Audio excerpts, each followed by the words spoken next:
Hiroshima پہ جو بم گرایا گیا اس میں کوئی مسلمانوں کا کردار نہیں تھا۔ اسلام کے خلاف جو شبہات پھیلائے گئے ہیں ان کا ازالہ کیسے ممکن ہے؟ دیکھیے، اسلام کے خلاف جو اعتراض ہے وہ آج سے نہیں ہے۔ جی اگر آپ تاریخ مستشرقین پڑھیں گے، اورینٹلسٹ کہتے ہیں ان کو انگریزی میں، جی ان لوگوں نے شروع سے ہی اعتراض کیا۔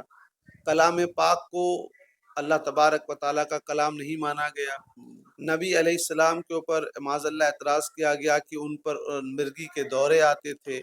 ان کے تعدد اجواز پر اعتراض کیا گیا، اور یہ مغربی سازش تھی کہ اسلام کو ایک ایسا مذہب بنا کر پیش کیا گیا کہ یہ ظلم اور ستم اور تشدد کا مذہب ہے، اور بڑے دکھ کی بات ہے کہ اسلام کو ٹیررزم سے جوڑ دیا گیا، جبکہ ورلڈ وار 1 اور 2 جو جی جنگ عظیم ہوئی، پہلی اور دوسری، اس میں مسلمانوں کا کوئی رول نہیں تھا۔ ہیروشیما پہ جو بم گرایا گیا اس میں کوئی مسلمانوں کا کردار نہیں تھا۔ جو یوروپ میں صلیبی جنگیں ہوئی، کروسیڈ کہتے ہیں، جو سینکڑوں سال چلی، لاکھوں لوگ جس میں مارے گئے، اس میں مسلمانوں کا کوئی کردار نہیں تھا۔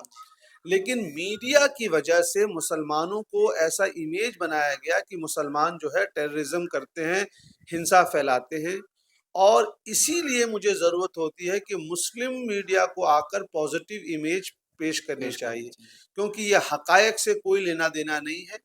اگر ایک مسلمان جو بھٹک گیا، گمراہ ہو گیا، اس نے کوئی غلط کام کر دیا تو اس کو پوری مسلم مذہب کے اوپر، مسلم ریلیجنز کے جوڑ دیا جاتا ہے۔ لیکن اگر کوئی دوسرا شخص جو کسی دوسرے دھرم کا ہے، اگر وہ غلط کام کرتا ہے تو اس کو لون وولف کہہ کہ یہ بھٹک گیا تھا، اس کا ذہنی توازن خراب ہو گیا تھا، اس کے پریوار میں کوئی پریشانی تھی، اس طرح اس کے لیے جو ہے وہ جو ہے راستے کھولے جاتے ہیں۔ ہم کہہ رہے ہیں کہ انسان کو انصاف پسند ہونا چاہیے، غلط کام جو بھی کرے، وہ کسی بھی مذہب کا ہو، اس شخص کی جو ہے تردید ہونی چاہیے۔